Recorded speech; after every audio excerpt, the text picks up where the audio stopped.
Hello, and welcome back to Federal Flash. I'm Monica Almond, and I'm joined by Nikki McKinney. We have a packed report this week, including a comparison between the first 100 days of the presidencies of Donald Trump, Barack Obama, and George W. Bush. As we discussed in our last flash, funding for the government will expire at midnight tonight. Congress will have to pass a short extension to finish negotiations on a bill to avoid a shutdown. Unknown is how Department of Education programs will fare under a long-term spending proposal. As several states' budget deadlines are fast approaching, it's important that Congress enact a spending bill that funds the government for the remainder of our fiscal year and that adequate levels of funding be appropriated. But the spending deadline isn't the only deadline that's looming. So too is the end of the president's first 100 days in office. For more on that, let's turn to Nikki. Thanks, Monica. Saturday marks President Trump's 100th day in office, and the entire country, perhaps the entire world, has their red pens out and ready to grade him. Let's assume we have a classroom of just 3 students, Donald Trump, Barack Obama, and George W. Bush. And let's assume we're grading them solely on their work in a class called Improving America's Public Schools. George W. Bush unveiled a comprehensive education plan called No Child Left Behind and worked with bipartisan leadership in the Senate Health, Education, Labor, and Pensions Committee to draft and pass a bill based on that plan out of committee just 2 months later.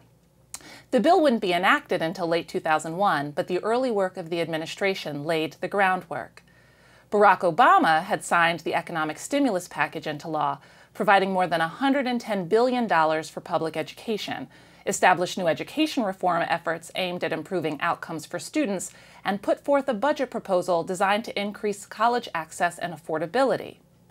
Donald J. Trump has overturned the ESSA accountability regulations and the teacher prep regulations, rescinded guidance designed to protect students from discrimination, proposed cuts to a number of vital education programs, including funding for professional development and after-school programs, and has proposed using taxpayer money to fund private schools.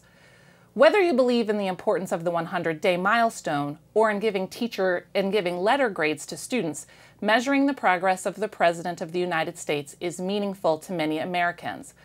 We'll have to wait and see what the remainder of the year has in store for us, but it's safe to say that Trump's first 100 days have been decidedly different than his Republican and Democratic predecessors regarding the role of the federal government in education. Just this week, President Trump took an additional step to reduce the federal footprint in the nation's classrooms. For more on that, let's turn to Monica. Thanks, Nikki. On Wednesday, President Trump issued an executive order giving Education Secretary Betsy DeVos 300 days to review how the Obama administration may have overreached its authority regarding K-12 education. Although ESSA includes provisions designed to limit federal control over U.S. schools, today's order goes beyond ESSA by requiring a regulatory review task force made up of department employees to review all of the guidance and regulations issued by the Obama administration and identify anything that may or may not be consistent with federal law. The task force is expected to produce a report on which DeVos could then act. That's all for now. For an email alert when the next episode of the Federal Flash is available, email us at alliance@allfored.org. Thanks for watching. Federal Flash is the Alliance for Excellent Education's video series on important developments in education policy in Washington, D.C. in 5 minutes or less.